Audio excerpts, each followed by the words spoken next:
Hey, all of my awesome Sunday school teachers and leaders, thank you so much for how you pour into these kids every single week. You really are making an eternal difference. We are so excited for what is coming. I love the lessons that are coming up, and I feel like I could study the life of David, and it is just such a good reminder. That how David's life began, and he was unwanted. He was not accepted by his family, but God saw his heart, and David sought after God's heart and knew he will be my heavenly father. It brought him to a place of king. So he used that place of being a shepherd. That's where God taught him and trained him how to be a leader, was through him shepherding. And then he fights Goliath because he saw, you know what? Like, God is bigger than this Goliath. And our kids have Goliaths in their life. There are things they're not sharing with us. There's things that are happening to them at school. There's problems that are happening at home, and they're not sharing all of that, but it's happening. And so God is bigger than all of those Goliaths. This week, we're going to see, it's a lesson that I've told these kids. Do you know what? Sin hurts you, sin hurts others, and sin hurts God.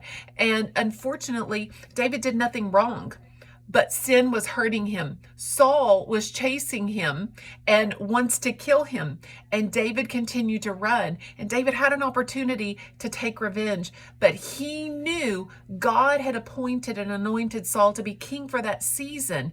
And it was not for David to take revenge or to take his life. David knew that Saul's life was in God's hands. And when the appointed time came, that he would be king. But he didn't take matters into his own hands. That is such a great word for us and for these kids. So that is our lesson for this week. We've got some really great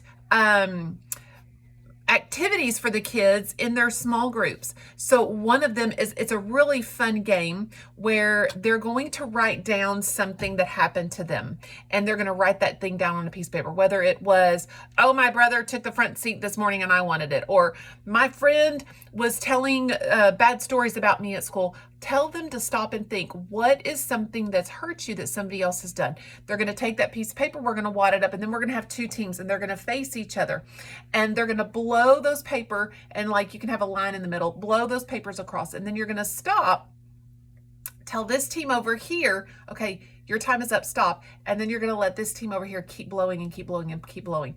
And here is the whole meaning of this.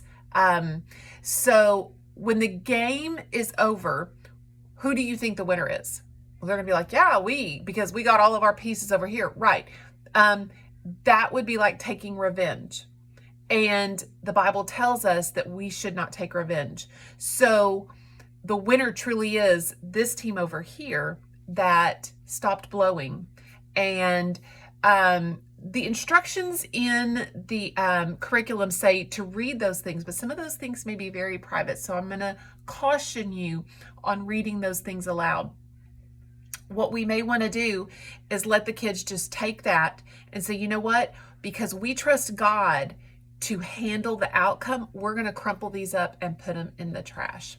Another really fun thing, they're going to do a sticky note relay race with their Bible verse, and then they have a prayer bag at the very end. So we're going to have a little brown paper sack with some Band-Aids in it, and we're going to try to see if they can figure out what's in it. No shaking the bag, but see if they can figure out.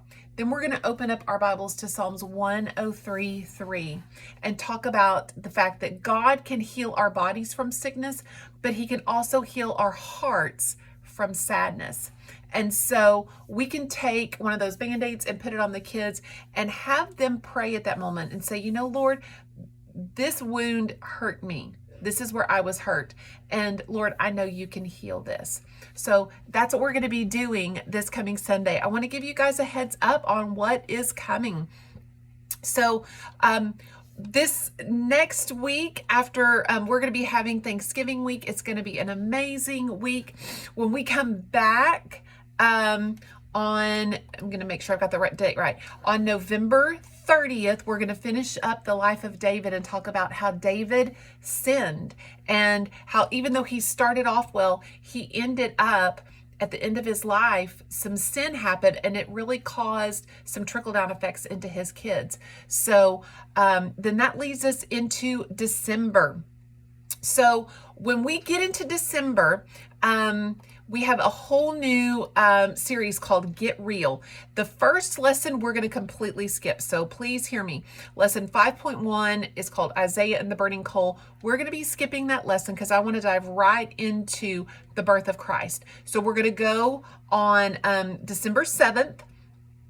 We're going to be doing lesson 5.2, the angel announces the coming birth. On the 14th, we're going to do lesson 5.3, the shepherds proclaim Jesus is born. And then on the 21st, all Sunday school teachers, you have off that morning, except Jessica Walker, because she's going to be helping us with our Christmas morning for the kids. We have them all morning from 9:30 all the way till noon. We're going to be in the fellowship hall. We're going to be doing the gingerbread bash and the ugly Christmas sweater competition. And so y'all will have that week off. We are going to be talking about how Jesus came in a package that wasn't pretty. And sometimes our package is not always very pretty. We don't always have the pretty package, but what was on the inside was something so amazing. So we're going to be doing that. Then we're all going to have one worship service on the 28th of December. There's no Sunday school. It's just one worship service. We will also be having our Christmas Eve services. I think our times are 4 o'clock and 5:30 for our Christmas Eve services. And then we again won't have anything on Wednesdays on the 17th, the 24th, or the 31st. And then we're back on the 4th of January. And that's where we will start a whole brand new series called Let's Face It. So I am going to try to get all of that curriculum ready for you so that you are ready for what's coming in December and in January.